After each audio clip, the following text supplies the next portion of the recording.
You didn't choose most of your life. Your brain did. Quietly, years ago, without asking your permission. Think about that for a second. The job you gravitated toward.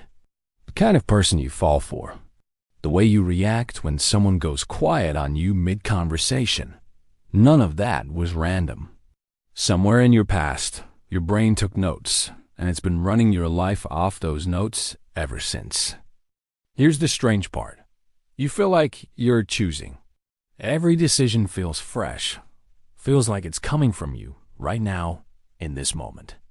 But most of what you call your personality is actually a prediction engine, built years ago, running on autopilot, and you're just along for the ride. Have you noticed how some people seem to attract the same kind of heartbreak over and over? Different face? Same story?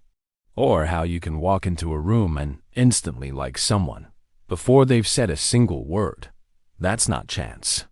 That's your brain matching the present moment against a library of old moments and handing you a feeling before you've had time to think.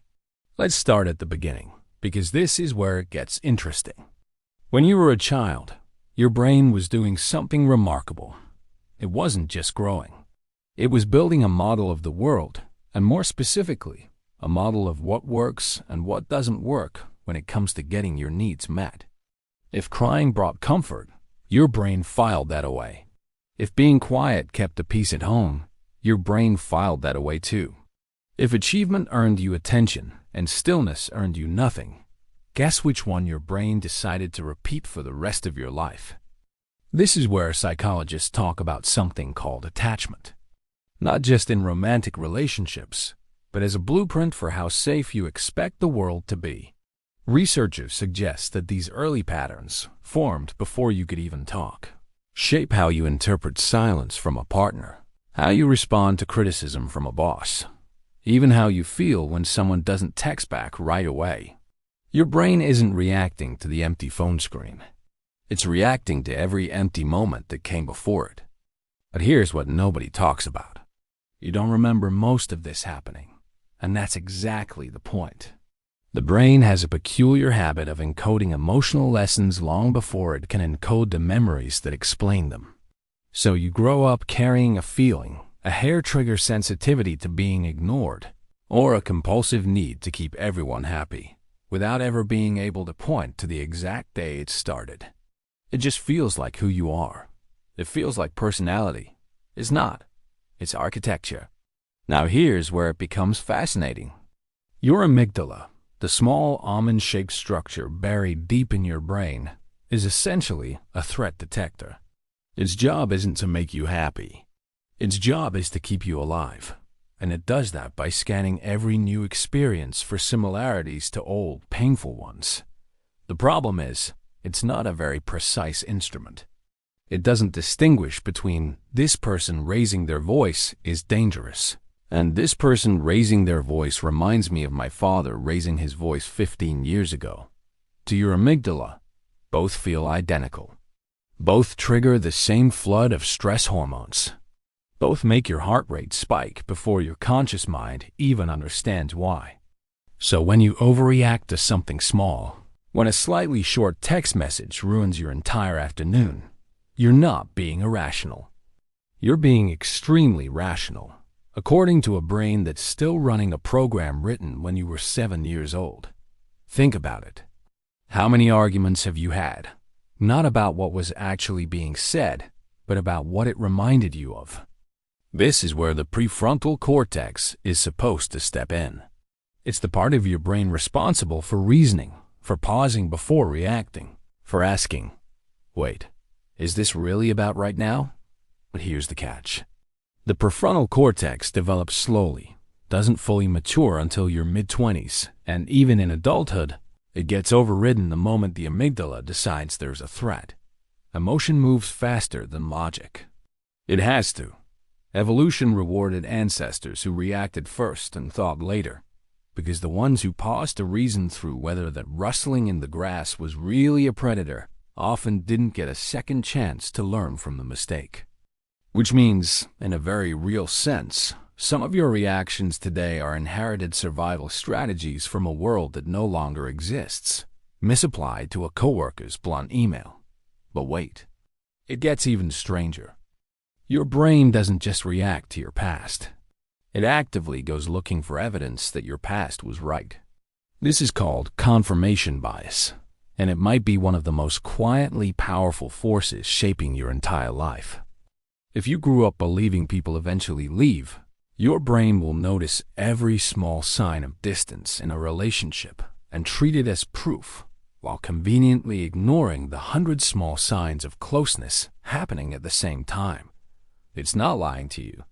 It genuinely believes it's protecting you by staying alert to the pattern it already expects. Imagine spending years unconsciously collecting evidence for a belief you never chose in the first place.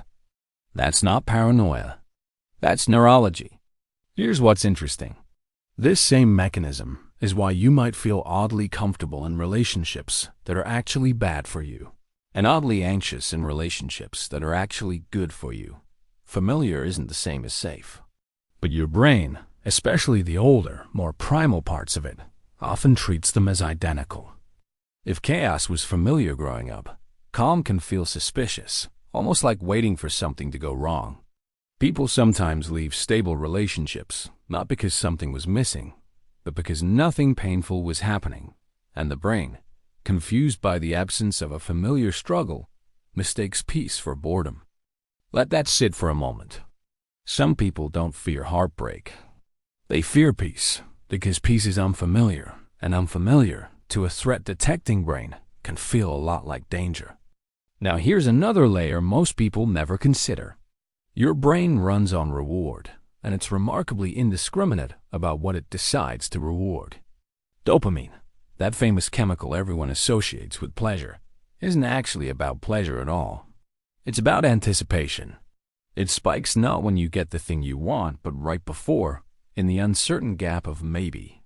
That's why waiting for a text back can feel more consuming than the text itself.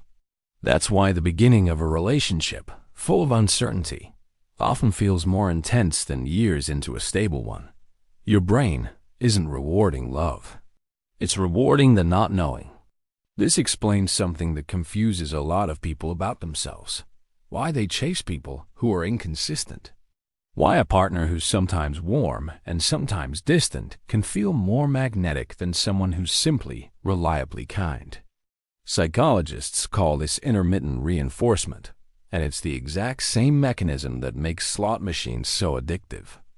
Unpredictable rewards create stronger behavioral loops than consistent ones. Your brain isn't broken for wanting the unpredictable person. It's doing exactly what it evolved to do. Chase uncertainty, because uncertainty, once resolved, used to mean survival. Have you noticed how the people you can't stop thinking about are rarely the ones who were simply good to you? There's a deeper layer underneath all of this, though, and it has to do with identity. Your sense of self isn't fixed. It's a story your brain keeps rewriting to stay consistent. Once you decide, even unconsciously, that you're the responsible one, or the one who doesn't need anyone, or the funny one who deflects with jokes, your brain will spend enormous energy defending that identity, even when it's costing you. This is because contradicting your own self-concept doesn't just feel uncomfortable, it feels threatening. Neurologically, threats to your identity can activate some of the same regions as physical threats. Your brain would sometimes rather stay in a familiar, limiting role than risk the disorientation of becoming someone new. This is why change is so hard, even change you desperately want. It's not laziness. It's not lack of willpower. Your brain is quite literally defending a version of you that it built to keep you safe, even if that version is now the very thing holding you back. So here's the twist. If your brain designed the life you're living based on old information, it means the life you're living right now isn't proof of who you are. It's proof of what you learned to survive. Those are two very different things, and confusing them is one of the quiet tragedies of being human. People spend years thinking, this is just how I am, when the more accurate sentence would be, this is what I learned to become. And if it was learned, that means something most people don't want to hear and also desperately need to hear. It can be relearned.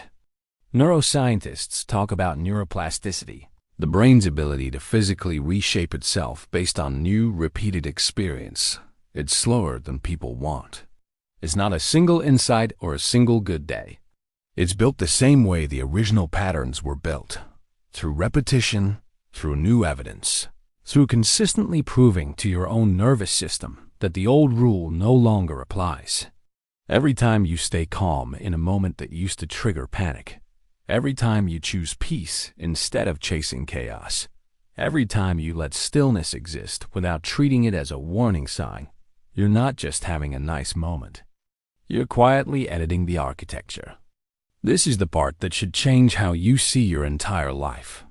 You are not a fixed personality reacting to a fixed world. You are a living prediction system, built from a childhood you didn't choose, currently running assumptions you never consciously agreed to. And the moment you realize that, you gain something most people never get, the ability to catch the pattern in real time and ask, is this reaction about now or is this about then? That single question asked enough times in enough ordinary moments is how people quietly become someone different from who their past was building them to be. Which brings up something worth sitting with.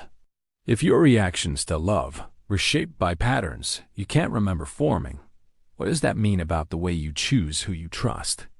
Because that particular wiring, the one deciding who feels safe and who feels dangerous before you've even had a real conversation, might be the most important pattern of all. And it might be running the exact opposite of what you think it is. And it might be running the zigzags